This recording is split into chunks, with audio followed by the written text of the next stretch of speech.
I'm afraid of driving alone on highways at night.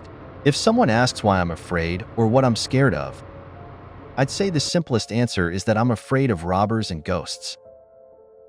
If you ask why, the honest answer is simply because I'm prone to fear. To be honest, reading stories about hitchhiker woman ghost is what scares me the most. Why do they call it hitchhiker woman ghost? Probably because I've never heard of male ghosts hitching rides on highway. However, one day, I had an experience that validated my fears.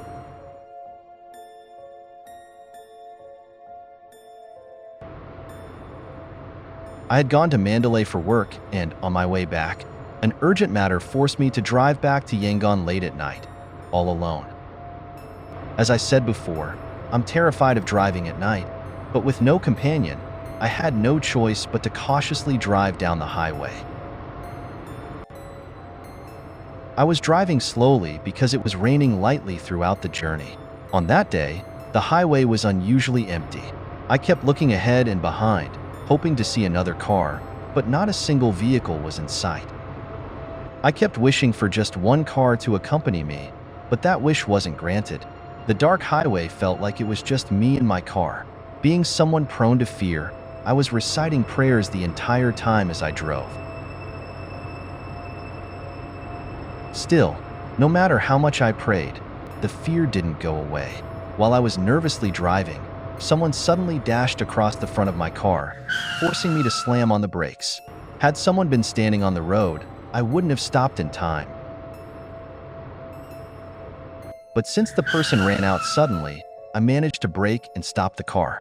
Under the headlights, I saw a woman standing there, trembling with fear.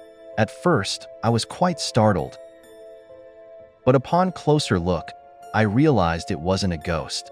The woman, visibly terrified, came to the side of my car and asked for help. When she started talking to me, I thought, if she's talking, she can't be a ghost, and my fear subsided. She asked me to take her to the nearest police station.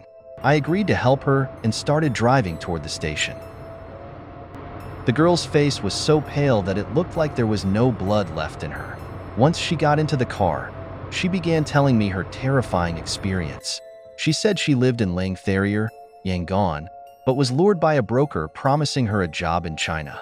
Everything seemed fine until they reached a certain town.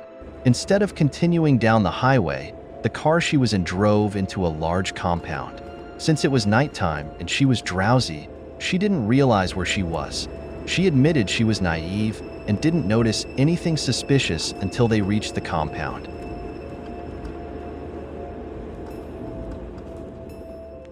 Once there, they forced her out of the car and locked her inside a small room.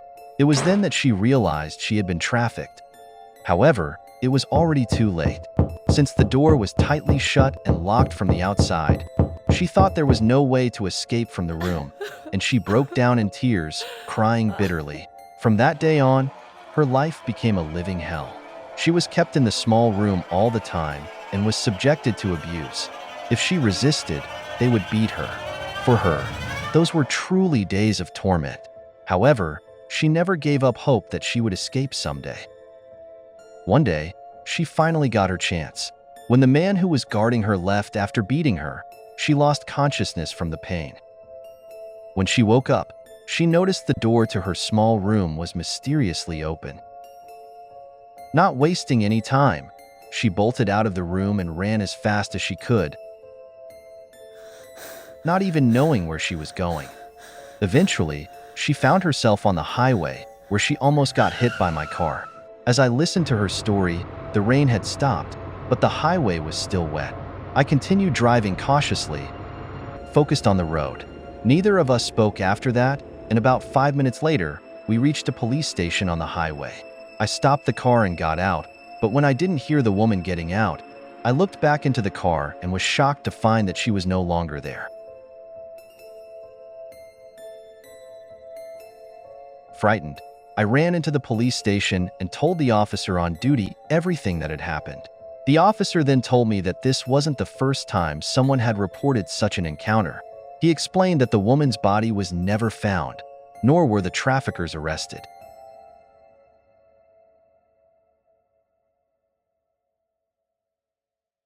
Hearing this, I could only pray for the soul of the ghostly woman who had ridden with me and wish her peace.